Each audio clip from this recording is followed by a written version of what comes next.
Je consacre aujourd'hui une capsule à cette question fondamentale qui est de savoir si la France peut encore être une grande nation.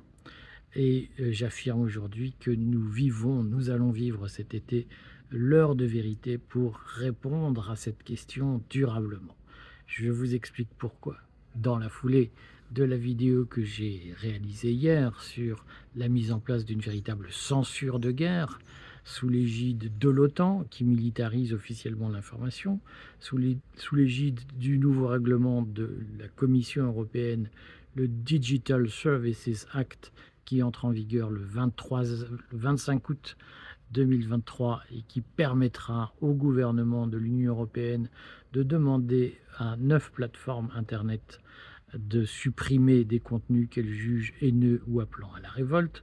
Et cette demande de retrait se fera sans possibilité d'appel de la part des émetteurs de ces messages, avec des risques d'amende pour les plateformes si elles refusent d'obéir. Tout ceci montre qu'il y a la mise en place d'un ordre quasi militaire, d'un ordre d'exception dans nos démocraties qui remet en cause la liberté d'expression. Alors bien entendu, si la France faisait le choix de sortir de l'OTAN, de sortir de l'Union européenne, le fameux Frexit que je soutiens personnellement, tout en soulignant chaque fois la grande difficulté, l'effort qu'il faudra faire pour retrouver notre indépendance, qui ne sera pas un petit effort, qui sera un effort extrêmement lourd, mais j'y suis favorable parce que je pense que c'est la meilleure façon de redevenir une grande nation. La question qui se pose aujourd'hui, c'est est-ce que vous, nous, est-ce que les Français en général sont encore capables d'être une grande nation? Et l'heure de vérité, c'est maintenant, puisque c'est maintenant que nous devons défendre nos libertés face à la dictature qui se met en place. Certes, c'est une dictature ouatée, à mots couverts, une dictature au fond amortie par d'épaisses moquettes de velours, mais c'est une dictature quand même où la liberté d'expression sera soumise à une censure permanente faite par des petits trolls comme ceux de Conspiracy Watch que vous connaissez par cœur. Je vous recommande d'ailleurs de lire les articles que le Courrier des stratèges a consacrés à la façon, au mode opératoire dont Conspiracy Watch est l'un des rouages pour pratiquer la censure et pratiquer le fichage systématique des opposants au gouvernement. Nous sommes aujourd'hui dans cette situation où nos libertés historiques sont remises en cause, où nos droits fondamentaux, nos droits naturels constitutifs du libéralisme démocratique dont nous bénéficions depuis plusieurs siècles, ces droits fondamentaux sont remis en cause par une censure d'État, par une dictature militaire qui ne dit pas encore clairement son nom, mais qui petit à petit va apparaître de plus en plus clairement avec des services militaires qui sont chargés de purger Internet des vérités qui dérangent les gouvernements. Est-ce que nous sommes capables de nous organiser pour résister à cela, pour défendre nos libertés?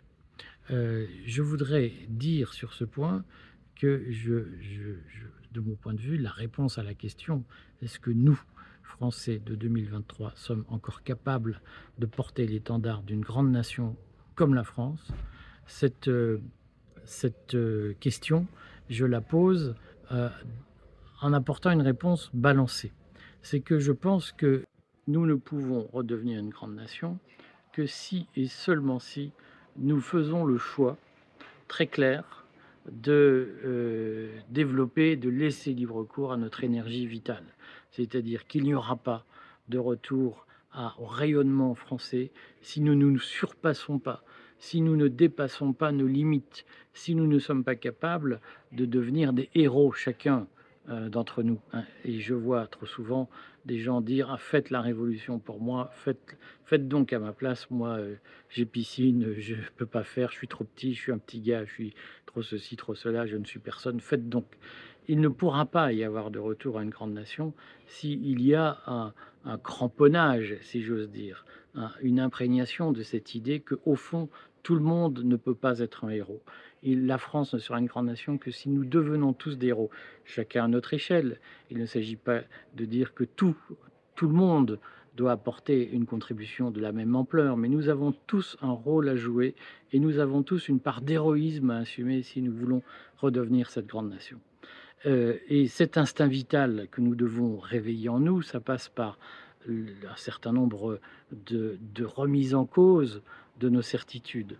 Je vois trop souvent qu'aujourd'hui, l'idée de nation, en quelque sorte, est une idée qui est passive, voire haineuse ou pleine de ressentiment. Je pense notamment à l'univers d'Éric Zemmour, ses acolytes, ou certains nombres de ses acolytes, pour qui la nation française est une nation du rejet de l'autre, hein, et ne peut s'exprimer que par la haine du musulman, la haine de l'étranger, ou l'espèce de sentiment intérieur de supériorité existentielle sur ces gens.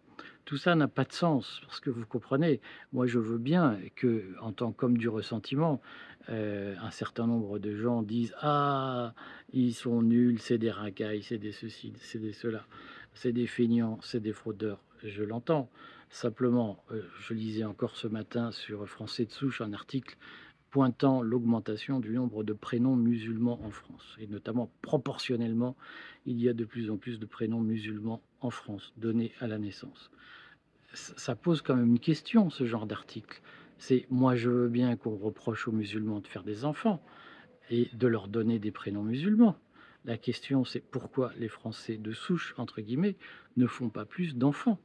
Pourquoi, au fond, nous nous complaisons dans cette situation où nous avons besoin d'étrangers pour occuper les postes vacants dans notre pays?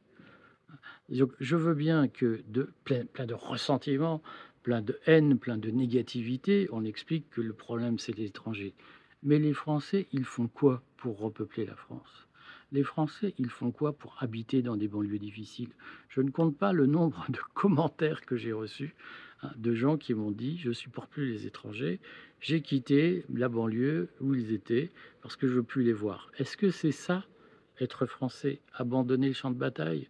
Dire: «Il y a trop d'étrangers, donc je me barre et je vous laisse les problèmes»? Ce n'est pas avec ce genre de comportement passif, ce n'est pas avec ce renoncement à l'énergie vitale, à l'instinct de survie et même à l'instinct d'exister, ce n'est pas avec ces renoncements-là que nous referons de la France une grande nation. Et il faut, à un moment donné, être capable de dire qu'on paye aussi les conséquences de nos lâchetés, de notre avachissement culturel, hein, de notre facilité, de notre paresse. Il est évident que si nous n'avons plus le courage de faire des enfants, si nous n'avons plus le courage d'aller travailler dans des emplois difficiles, si nous n'avons plus le courage de faire respecter nos propres valeurs, si nous disons: «Ah, il y a trop d'étrangers dans tel endroit, j'y vais plus», il ne faut plus se plaindre ensuite d'avoir des étrangers qui remplissent les postes vacants, d'avoir des étrangers qui font plus d'enfants que nous, d'avoir des étrangers qui, à un moment donné, deviennent majoritaires dans un certain nombre de quartiers. Ce sont des choix de Français avant d'être des choix d'étrangers. Et faire porter aux étrangers la responsabilité de nos propres démissions, de nos propres faiblesses, c'est la marque même d'un peuple avachi culturellement, hein, qui préfère le temps libre au travail, qui préfère le confort à l'effort, qui préfère se plaindre plutôt qu'agir. Et ma conviction, c'est que nous avons toutes les qualités, toutes les possibilités pour redevenir une grande nation avec un grand peuple, mais cela supposera à un moment donné d'arrêter de geindre, d'expliquer que le problème c'est l'autre, et cela supposera que nous passions en revue nos faiblesses, nos lâchetés, notre paresse. Et tant qu'il n'y aura pas cette opération d'introspection, il n'y aura pas de retour au rayonnement de la France. Et en réalité, si la France veut redevenir une grande nation, elle ne le pourra que si les Français sont capables de se remettre en cause et d'arrêter d'expliquer que les problèmes, c'est les autres et que eux, ils n'y sont pour rien.